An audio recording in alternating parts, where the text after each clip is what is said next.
दोस्तों, हमारे चैनल में आपका स्वागत है। दोस्तों, आज फिर हम आपके लिए एक नई कहानी लेकर आए हैं। तुम्हें कितनी बार बताया है, मेरे तैयार होने से पहले मेरा नाश्ता तैयार हो जाना चाहिए।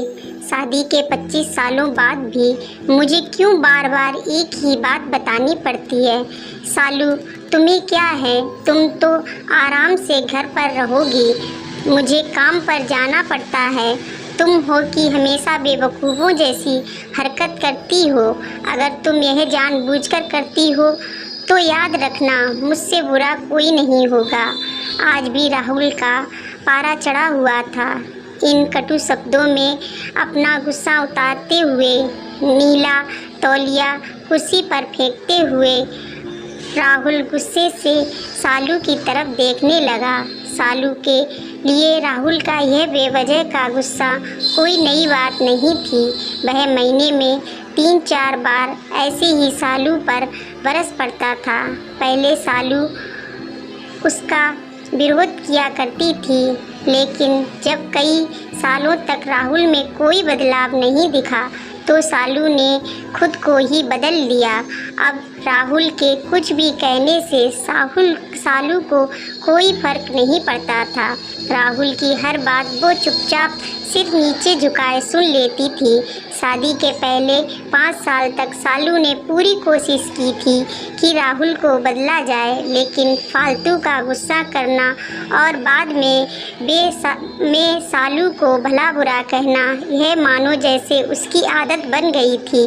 कोई भी वाद विवाद होता तो राहुल सीधा सालू को बोल देता, अगर मैं तुम्हें अच्छा नहीं लगता तो क्यों नहीं चली जाती अपने मायके, क्यों रहती हो मेरे साथ?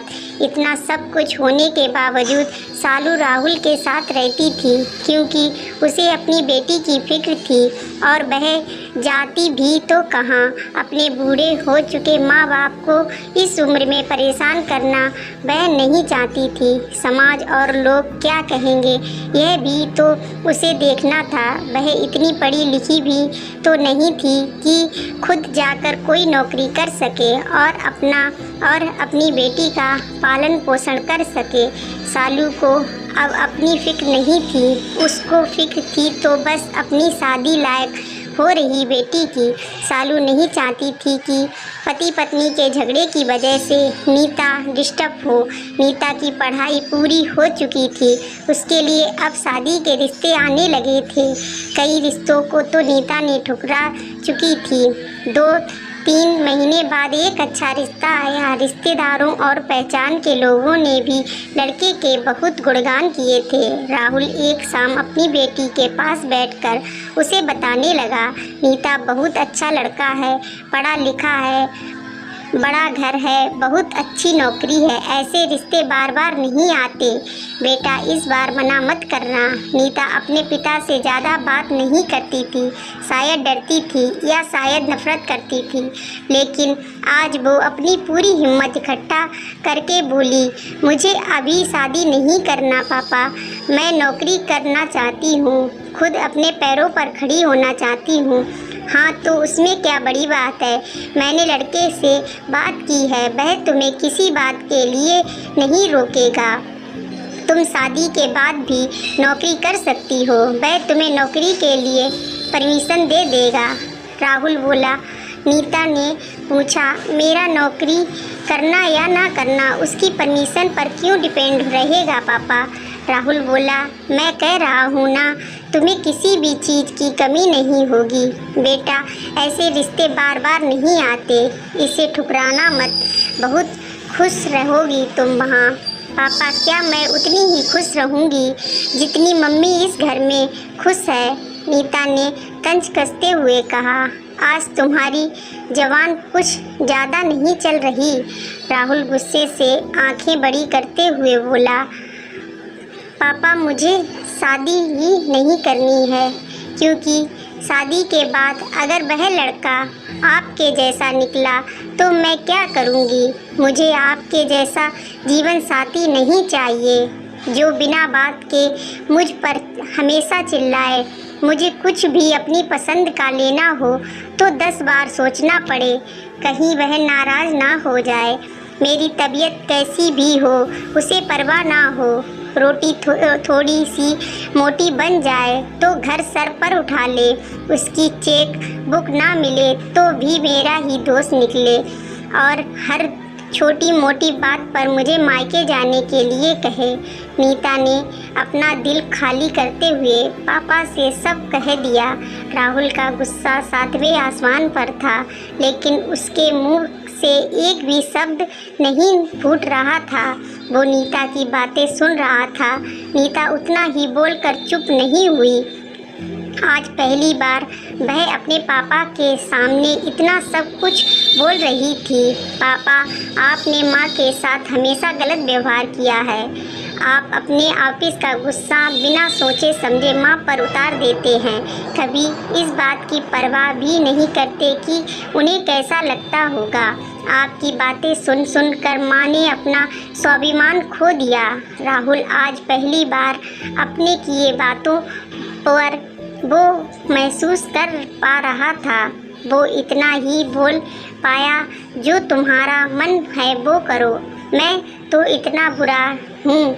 नीता ने राहुल का हाथ पकड़ा और बोली, पापा मुझे सिर्फ एक सवाल का जवाब दे दो।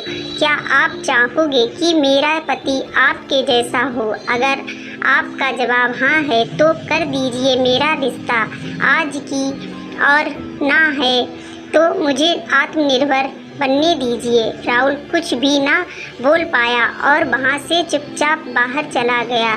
आज उसे सालू के सामने जाने में शर्म आ रही थी। चलते चलते उसकी आंखों से आंसू बह रहे थे। राहुल ने आज से अपने आप को बदलने का निश्चय किया। अगले दिन से सालू ने अपने पति में काफ़ी बदलाव देखा। वह सोचने लगी कि जो हिम्मत नीता ने दिखाई है, वह हिम्मत अगर मैं पहले ही दिखा देती तो शायद आज परिस्थिति कुछ और होती। अब नीता पढ़ लिख कर अच्छी नौकरी करने लगी थी और 4 साल बाद उसके लिए एक अच्छा रिश्ता आया। और उसकी विदाई पर राहुल बोला, बेटा तू हमेशा खुश रहेगी क्योंकि तेरा पति मेरे जैसा नहीं है। राहुल की यह बात सुनकर सालू और नीता की आंखों से आंसू बहने लगे। दोस्तों, हमारे समाज में औरतों को भले ही देवी का दर्जा दिया जाता है, लेकिन वह स्वतंत्रता नहीं दी जाती जो उन्हें देनी चाहिए। उन्हें बचपन से ही बताया जाता है कि वह पराया धन है। स्कूल से आने में देर हो जाए तो पिटाई मिलती है। मोबाइल पर बातें करते हुए दिख जाएं या खिड़की से झांकते हुए दिख जाएं तो शक किया जाता है।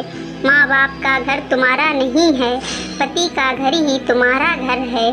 जीवन भर यह बातें बता बता कर उन्हें ससुराल में भेज दिया जाता है और एक दिन किसी छोटे मोटे झगड़े में ससुराल वालों से उन्हें सुनना पड़ता है कि इस घर को छोड़ दो और मायके चली जाओ।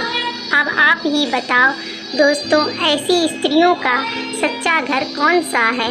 आखिरकार वह किस घर को अपना कहें? आज की ये हिंदी कहानी लड़की का घर कौन सा थोड़ी सी इमोशनल है, लेकिन इमोशनल होते हुए भी इसका संदेश बहुत अनमोल है। आपकी आंखें थोड़ी नम करने के साथ साथ आपके दिलो दिमाग पर यह कहानी छाप छोड़ जाएगी। दोस्तों, ये कहानी आपको कैसी लगी हमें कमेंट करके ज़रूर बताएं और हमारे चैनल को सब्सक्राइब ज़रूर करें और बेल आइकन दबाएं। लाइक करें, शेयर करें। धन्यवाद।